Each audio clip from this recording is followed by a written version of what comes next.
Премьер-министр Мухаммедкалый Абылгазиев аймактарды өнүктүрүү механизмдерин каржылоо долбоорун талкуулоо кеңешмесин өткөрдү.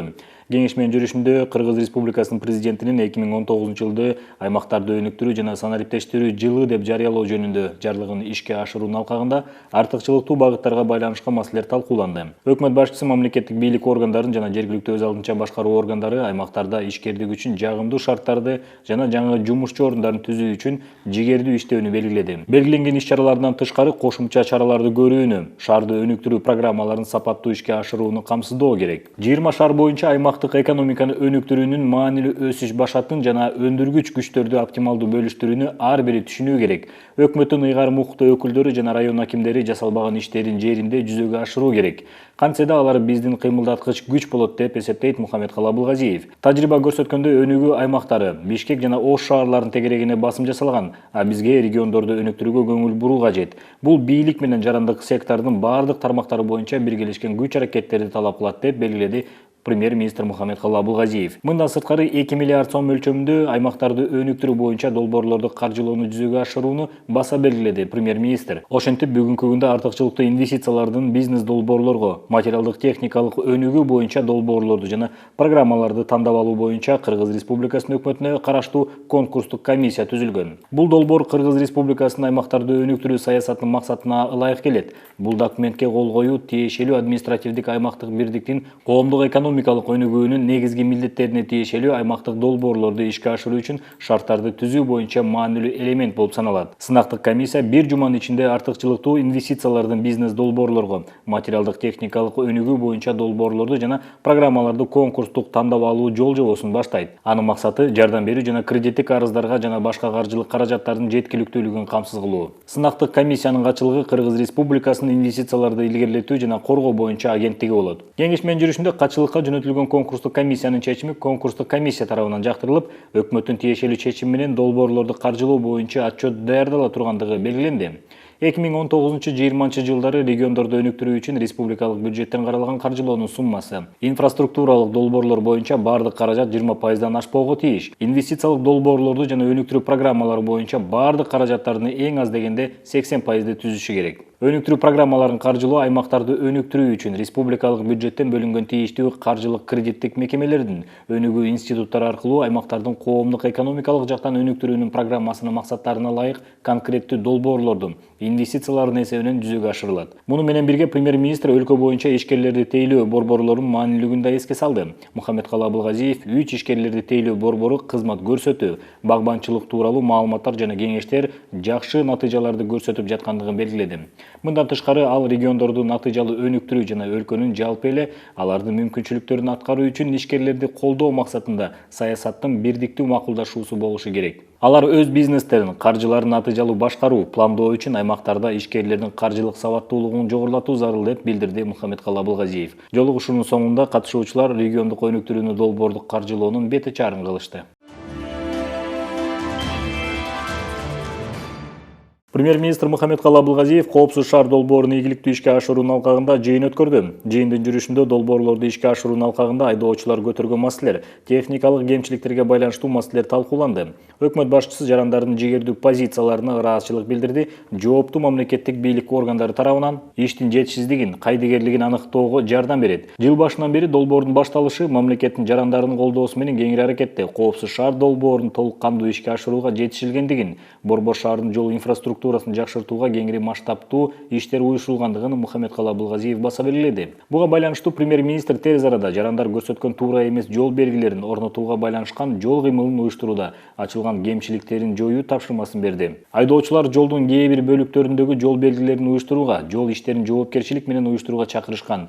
Абдан чоң жумуш аткарылгандыгын белгилөөгө болот. Тиешелүү мамлекеттик органдар оперативдүүлүк менен өздөрүнүн жетишсиз иштерин оңдошкон. Биздин жолдо өткөрүү мүмкүнчүлүгүн кеңейтип жана жол кыймылынын коопсуздугун камсыздашкан деп белгиледи Премьер-министр.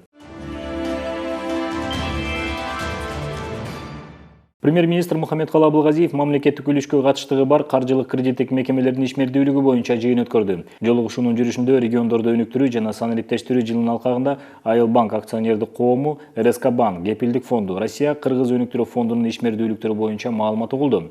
Азыр бизде 5 айдын жыйынтыгы менен 5,16% ичкүдүн продукциянын өсүшү болду. Коммерциялык банктардын кредиттери 136,4 миллиард сом болуптур. Анын ичинен 86,16 миллиард сому бул улуттук валютада берилиптир. Алардын ичинен соодага 136,4 миллиард сомдун ичинен 36 миллиард сому бул соодага, айыл чарбага 27,4 миллиард сом барыптыр. Керектөө кредиттери бул потребительский деп коебуз, эми майда соода сатык 14,6 миллиард сом экен. Ипотекага 13 миллиард сом, курулушка 12,3 миллиард сом, өнөр жайга 11,2 миллиард сом болуптур. Жыйындын жүрүшүндө каржы кредиттик уюмдарга, анын ичинен Айыл банк ачык акционердик коомуна региондордо айыл чарба жана кайра иштетүү өнөр жайын насыялоо ишин күчтөндүрүүнү тапшырды. РСК банк жана Кепилдик фонд акционердик коомдорун капиталдаштыруу маселелерин чечүүнү тездетүүнү Кыргыз Республикасынын өкмөтүнө караштуу мамлекеттик мүлктү башкаруу боюнча фондуна тапшырды. Финансы бул биздин экономиканын кан тамырында жүргөн кан да, туурабы? Ушул акча каражаты кандай иштейт, ошого жараша бизде экономикабыз өнүгөт. Өзгөчө бизнеске абдан чоң мааниси бар бизнесте. Региондорду өнүктүрүү боюнча, санариптештирүү боюнча мамлекеттик кызматтар, анын ичинде социалдык төлөмдөр, каржы маселеси, кредит маселеси, ушулардын баары тең, салык чогултуу маселеси, ушулардын баары тең ушул силердин системалар жетмейин өнүктүрүү, региондорду санариптештирүү менен элестетүү мүмкүн эмес да. Премьер-министр Мухаммедкалы Абылгазиев Кыргызстанда аялдар ишкердиги жаңы дем улуттук конференциясына катышты. Өкмөт башчысы форумдун катышуучулары менен саламдашып, бул иш-чаранын маанилүүлүгүн жана символикалуулугун баса белгиледи. Мамлекеттин жүгүн көтөрүп, үйдө баланы тарбиялап, баланын тарбиясын төрөп, өсүп чоңойтуу, үй бүлөдөгү жылуулукту сактоо сиздердин өзүңүздөрдүн негизги милдетиңиздер болсо, ага карабай, азыр мамлекеттин фундаментин түптөп, күчтүү мамлекетти курганга сиздердин салымыңыздар абдан чоң. Мен ошон үчүн өкмөттүн атынан сиздерге мен ыраазычылык билдирем. Көрүшкөнүм абдан кубанычтамын. Азыр мына статистиканы карасак, 90% майда сооданы аялдар жасайт. 90% ошондой экен. Себеби дегенде, майда соода бул эмне? Бул мейманкана. Кызмат көрсөтүү боюнча азыр биздин ичкүдүн продукциябызда 50%га жетип калды азыр кызмат көрсөтүү. Бул биздин экономиканын ВВПнын өзүнүн структурасын абдан жакшы көрсөткүчү. Ошол кызмат көрсөтүү жагы мына сиздерде. Майда соода, чакан ишкердик, мына ушу сиздердин колуңуздардан келет. Ошон үчүн жанагы миграцияда жүргөн адамдарыбыздын 48% ушу сиздер экенсиздер. Бул эми жалаң эле Россия мамлекетинде жүргөн жоксуздар. Азыр эми бизде кайсы мамлекетке барса, биздин жарандарды тапсак болот, ошонун көбү сиздер болуп атасыздар. Мен муну дагы ушул биздин мамлекеттеги чоң өзгөрүшкө салым кошуп өзүңүздөр чет жакта жүрүп, үй бүлөнү багып аткандагы абдан чоң көрсөткүч деп ойлойм. Ошон үчүн мен биринчи жолу ушул мамлекеттин көз карандышы башталгандагы эң биринчи атамекендик бизнестин пионерлери сиздерсиздер. Муну эч ким тана албайт. Эркектер биз баарыбыз билебиз, туурабы? Ошон үчүн мен азыр мынакей экинчи кластерди айтсак, кийим тигүү кластери. Кийим тигүү кластеринде статистика берип атат 200 миңдей адам деп. Бирок мен ишенбейм, бир 250дөн 350ге чейинки ошо кийим тигүү кластеринде иштегендер мына сиздер. Бир да жана кийим тигүү цехинде 80-90% болбогон, бир да кийим тигүү цехи болбосо керек. Мунун баарын тең силер жасап атасыздар. Ошон үчүн урматтуу айымдар, ушул майда сооданы, чакан бизнести өнүктүрүү бул сиздердин өзүңүздөрдүн жаратылышыңыздарга ылайык да. Баардык нерсеге көңүл коюп, жана кийим тигип атканда дагы өзүңүздөр кийимдин өзүнүн жанагы формасын, моделдерин тандоо бул эркектерге тиешелүү эмес да, жаратылышында. Ошон үчүн жанагы кластердин пайда болгондагы мен ойлойм бул абдан маанилүү болду. Мен ошон үчүн сиздерди дагы ушул кылган кызматыңыздар үчүн өкмөттүн атынан, өзүбүздүн атыбыздан ыраазычылык билдирем. Азыр биз айтып атабыз, туризм боюнча бизде өзүнчө кластер болуш керек деп. Өкмөт өзү бул туризмди дагы сөзсүз түрдө аял заты бир 70-80% ээлеген тармак болот деп ойлойбуз. Себеби дегенде туризм эмне?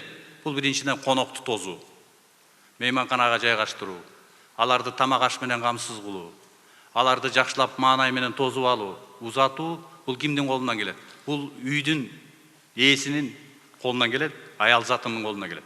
Ошон үчүн мен ойлойм, туризмдеги дагы сиздер дагы ушул чоң салымды кошуп, бул кластерди дагы жанагы кийим тигүү кластери сыяктуу эле өзүңүздөр колго алып, биздин экономикага жаңы бир тармакты пайда кылып бересиздер деп мен ага ишенем.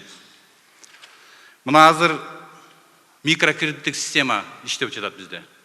Карап турсак, микрокредит алган кимдер? Жалаң сиздер, аялдар. Ошону жана үй бүлөгө жумшап, үй бүлөлүк бюджетти толуктап, анан кийин үй бүлөнү, балдарды чоңойтуп аткан ошо микрокредиттик каражаттар болуп атат. Мунун баары тең ошо сиздер үнөмдү пайдаланып, азыр статистикабызда микрокредит алып алганда көбүнүн жанагындай түйшүктөрү болуп атат. Бирок туура пайдаланган аялдардын 20-25%га чейин өзүнүн жанагы үй бүлөлүк кирешеси көбөйгөндүгүн билдирип атат. Бу дагы өзүңүздөр ошондой тармакка дагы ошол кластер өзүнчө микрокредиттик өзүнчө бир системаны тургузганга дагы абдан чоң салымды коштуруңуздар. Азыр биз айтып атабыз региондорду өнүктүрүү боюнча, аймактарды өнүктүрүү боюнча. Аймактарды өнүктүрүү бул сөзсүз түрдө мынакей урматтуу президентибиздин демилгеси менен болуп атат. Муну дагы ушул аялдар жүргүзгөн майда кызмат көрсөтүүчү жана өндүрүштөрдө өсүүчү биздин региондордо, айылдарда болуучу өзүнчө бир тармак болот деген ойдомун. 2001-жылы бизде статистикада 1000 аял ишкана ачкан экен. Бир жылда 1000 аял ишкана ачат, өзүнүн ишкананын ээси болгон. Мына 18-жылда 3,5 миң болуптур. То есть көрүңөрбү, 3,5 эсе 10-12-15 жылдын ичинде аялдар ушундай ишкерликке тартылып, экономикабызга салым кошуп атат дегенди билдирет. Ошонун ичинен 347 ачылса 2001-жылы. Азыр 1,5 миң салыкты туруктуу төлөп, социалдык төлөмдөрдү төлөп, өзүнүн дагы үйүндөгү кирешени көбөйтүп, бизнесин ордуна коюп атканы тастыкталып атат. Ошон үчүн бүгүнкү конференцияда мен ойлойм, түшкө чейин болгон сөздөрдө дагы жолугушууларда абдан чоң маселелерди көтөрүп, аларды кантип чечиш керек экен, ушулардын баарын сиздер көтөрүп, жанагы резолюцияга коштуңуздар деп ойлойм. Биз аны колдойбуз деп. Уважаемые участники конференции, женский бизнес для такой экономической силой, появляется экономический слой такой предпринимателей, которые определяют развитие данной конкретной отрасли. Чем отличаются женщины в бизнесе в отличие от мужчин? Психология боюнча, да? Женщины более коммуникабельны, по своей природе больше проявляют интерес к людям, к окружающему миру, заботливые и, самое главное, менее амбициозны деп жазылып атат. Мухаммедкалы Абылгазиев өз сөзүндө тиешелүү мамлекеттик органдарды аялдардын ишкердүүлүгүн өнүктүрүүгө жана бул маселелер боюнча кездешкен тоскоолдуктарды жоюуга чакырды. Мындан тышкары эми сиздерге келгенде эмне жаңылык айтабыз? Биз азыр 3 институтубуз бар, акча каражатын берүүчү. 4-үнчүсү кепилдик фонд. Биринчиси Айыл банк, экинчиси РСК банк, 3-үнчүсү Россия-Кыргыз фонду, анан 4-үнчүсү кепилдик фонд. Мына ушуларга азыр тапшырма коюп атабыз. 2 айдын ичинде жаңы механизмдер иштеп чыгып, аялдардын бизнесин каржылоо боюнча 2 айдын ичинде механизм беребиз. Мен ойлойм, Кыргыз Орус фондунан да бир 30-40-50 миллион долларга чейин болсо, мындан тышкары Айыл банкка да азыр карайбыз. Анан жанагы РСК банк болсо, 3-үнчүсү жана 2 миллиард сомдун ичинде. Ошондо 4 багыт болот азыр. 4 булак болот. Сиздердин бизнести колдогонго. Муну дагы ушул айылдан, региондон келген биздин айымдарыбыз жакшылап колдонуп, Биз акимдерге, губернаторларга, айыл өкмөттөргө бардыгын жеткиребиз. Мына ошондон жакшылап колдонсоңуздар болот деп ойлойм. Сиздердики сөз ал колуңуздардан келет деп. Кепилдик фонддун 40%дан ашыгын, 40%дан кем эмесин аялдардын бизнесине кепилдик бергиле деп айталы деп атабыз азыр. Чечим чыгарабыз бул боюнча да.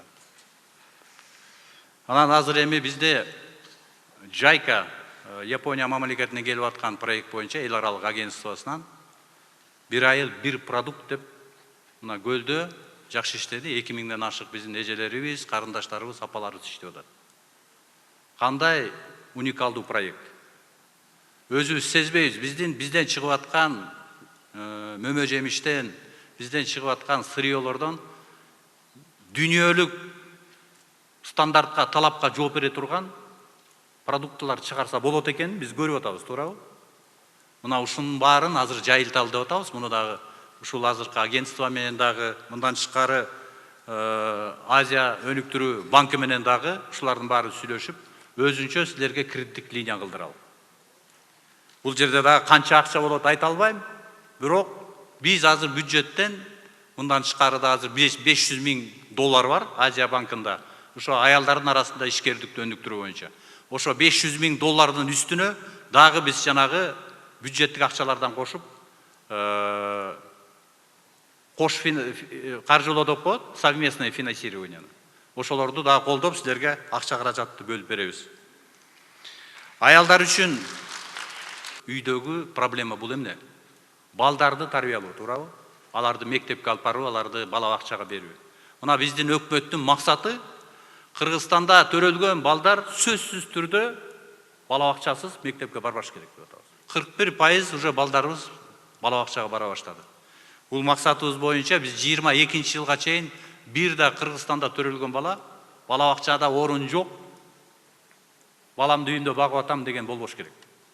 Биз ошондой болсок, ошондо баладан убакытты көбүрөөк болсо, ошондо жана сиздер өзүңүздөр каалаган бизнес менен, иш менен, жумуш менен алек болсоңуздар болот деген ойдомун. Бул боюнча абдан мен да өзүмө милдет алам.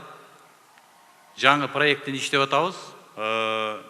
Программанын аты мамлекеттик социалдык заказ деп.